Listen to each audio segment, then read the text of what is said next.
Hello everyone. তো দেখো আজকে বিকেল বিকেল একটু রেডি হয়ে নিয়েছি, একটু যাব হচ্ছে বাজারের দিকে। আর তার মধ্যে মা কেটেছে হচ্ছে আম। আর আমার যেহেতু ফলের মধ্যে সবথেকে যদি ভালো জিনিস পছন্দের জিনিস হয়ে থাকে সেটা হচ্ছে আম। বাবা তো সকালেই আম এনেছিল, কিন্তু আমি যেহেতু ভুলে গেছি আর মা এখন বিকেলে কাটছে, তো দেখেই মনে পড়লো, আমি বললাম আমাকেও দাও। এই বৃষ্টির মধ্যে আমার দিদির মনে হয়েছে যে আজকে একটু ফুচকা করা যাক। আর ফুচকা তো আমরা আগে ময়দা সুজি দিয়ে মাখিয়েই করতাম, যেটা মানে দোকানে এমনি বিক্রি হয় যেটা।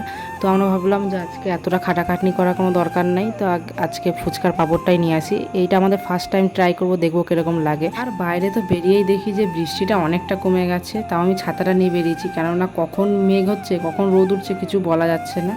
আর বেরিয়েছি এখন, তার মধ্যে দেখছি আকাশটা পুরো পরিষ্কার হয়ে গেছে, কেউ দেখেই বলবে না যে একটু আগে এত পরিমাণে বৃষ্টি হলো। আর দোকানে পৌঁছানোর পরে তো দেখি আবার বাড়ি থেকে ফোন এসছে যে বাড়িতে আজকে একটু পায়েস করবে, তো তার জন্যে গোবিন্দভোগের চালটা নিতে বললো।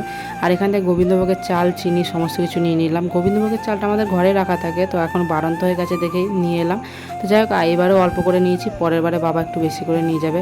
আর বাড়িতে এসে দেখছি দিদি পুরো আলু কেটে সেদ্ধ বসিয়ে দিয়েছে। আর আলুটা না মাঝখান দিয়ে কেটে বসিয়ে দিলে একটু তাড়াতাড়ি হয়ে যায়।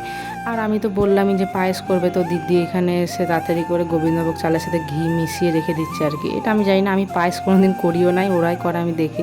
আর তার মধ্যে আমি এদিকে তেঁতুল জলটা গলে মানে করছি আর কি। আর তার মধ্যে দিয়েছি হচ্ছে গন্ধরাজ লেবু, এটা হচ্ছে আমাদের বাড়িরই গাছ, এখন শেষের দিকে তাই ছোট ছোট, তাও দিলাম, গন্ধটা বেশ ভালো লাগে। পাড়ায় তো যারা একটু মাখামুখি করে, যে কোনো আম মাখা বলো যাই কিছু মাখা করে, আমাদের বাড়ি থেকে এই গাছে গন্ধরাজ লেবুর পাতাটা নিয়ে যায়। এই পাতাটারই এতটা সেন্ট, মানে প্রচণ্ড ভাল লাগে, যে কোনো মাখাতে দিলেই ভাল লাগে।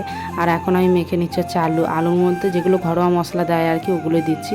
আর তোমাদেরকে আমি একটা কথা বলি, এই আলু মাখার মধ্যে যদি একটু তেঁতুল জলটা দাও না, বেশি টেস্টি লাগে। আর আমার তো আবার অল্প ঝালে হয় না, তাই আমি উপর থেকে আবার একটু লঙ্কা কুচিয়ে দিয়েছি, কাঁচা লঙ্কা, বেশ মুখে পড়লে ভালো লাগে। এর মধ্যে দিদির পায়েসটা প্রায় কমপ্লিট, এখন সমস্ত কিছু রেডি হয়ে গেছে। ওইদিকে দিদি ফুচকার পাঁপড়টাও ভেজে নিয়েছে।